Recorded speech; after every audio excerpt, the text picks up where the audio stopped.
उपवासाला काही गोड खायची इच्छा होत असेल आणि जर तुम्हाला गुलाबजाम आवडत असेल तर हे उपवासाचे गुलाबजाम एकदा नक्की ट्राय करा. हे फक्त 2 रताळ्यापासून एवढे गुलाबजामुन बनवले आहेत आणि तुम्ही बघू शकता एकदम ज्यूसी रसरशीत असे हे आपले गुलाबजाम झाले आहेत.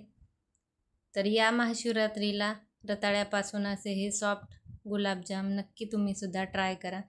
त्यासाठी इथे 2 रताळी छान स्वच्छ धुवून घेतले आहेत. सुरुवातीला हे रताळे आपल्याला वाफवून घ्यायचे आहेत. त्यासाठी कढईमध्ये चाळण ठेवली आहे आणि चाळणीमध्ये हे 2 रताळे ठेवून 10 मिनिटे आपल्याला छान वाफवून घ्यायचे आहेत. पाण्यामध्ये रताळे शिजवायचे नाहीत, असेच वाफवून घ्यायचे आहेत. तर इथे 10 मिनिटानंतर बघू शकता चाकूने मी इथे चेक करून पाहत आहे. तर रताळे व्यवस्थित असे हे वाफले गेले आहेत. वरची याची साल काढून टाकायची आहे. पूर्णपणे रताळे थंड झाल्यानंतर आपल्याला साल काढून हे मॅश करून घ्यायचं आहे. तर बनवायला हे गुलाबजाम एकदम सोपे आहेत आणि खायला सुद्धा खूप छान लागतात. एकदा तुम्ही नक्की ट्राय करा. तर रताळे मॅश करून घेण्याऐवजी या पद्धतीने किसणीने किसून घ्यायचे आहेत, म्हणजे गुलाबजामुनचं जे डो बनवणार आहोत त्याच्यात गुठळ्या राहत नाहीत. एकदम मऊ असे गुलाबजाम आपले होतात. तर इथे रताळे किसून झाले आहेत. आता आपल्याला याच्यात मिल्क पावडर घालायची आहे. तर थोडी थोडी मिल्क पावडर करून याचं छान पीठ मळून घ्यायचं आहे. तर सुरुवातीला मी थोडीशी मिल्क पावडर घातली आहे. छान व्यवस्थित मिक्स करून घेत आहे. अजून याच्यात मी थोडी मिल्क पावडर घालत आहे. तर पूर्ण अर्धी वाटी मिल्क पावडर आपल्याला लागणार आहे. थोडी थोडी मिल्क पावडर घालून छान व्यवस्थित असं हे गुलाबजामुनचं पीठ एकजीव करून घ्यायचं आहे.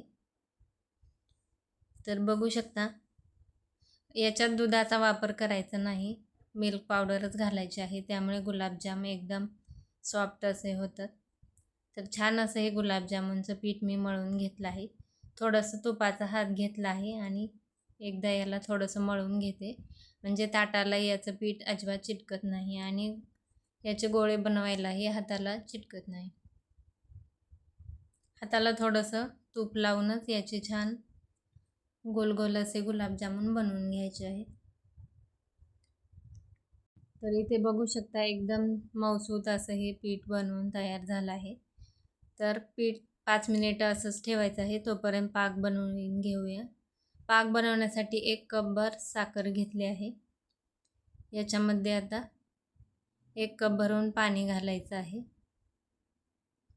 आणि गुलाबजामुनचा पाक इथे आपल्याला बनवून घ्यायचा आहे. गुलाबजामुनसाठी पाक हा एकतारी किंवा खूप जास्त घट्टही नसतो.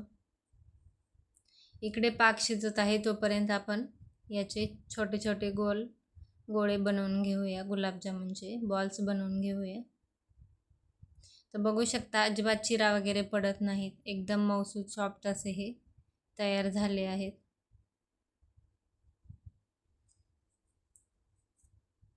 तुम्ही कधी असे रताळ्याचे गुलाबजामुन बनवले आहे का? नक्की मला कमेंट करून सांगा.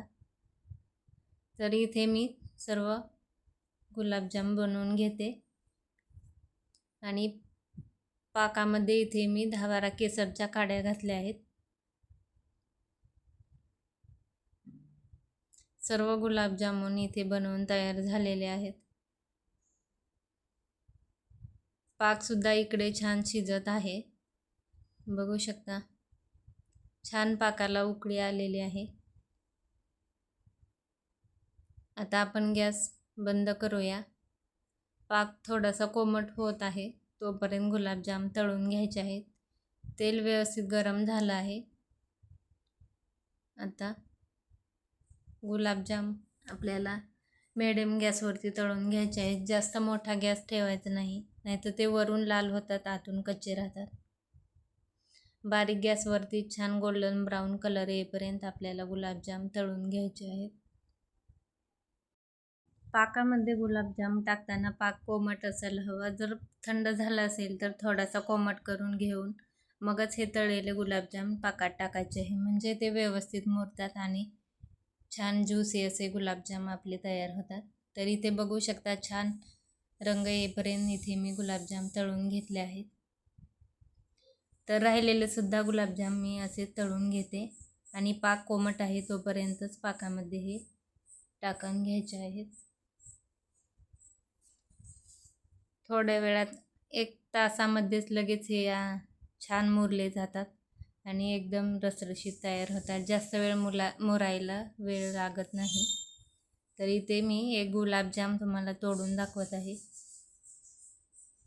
एकदम रसरशीत असे हे रताळ्याचे गुलाबजाम तयार होतात.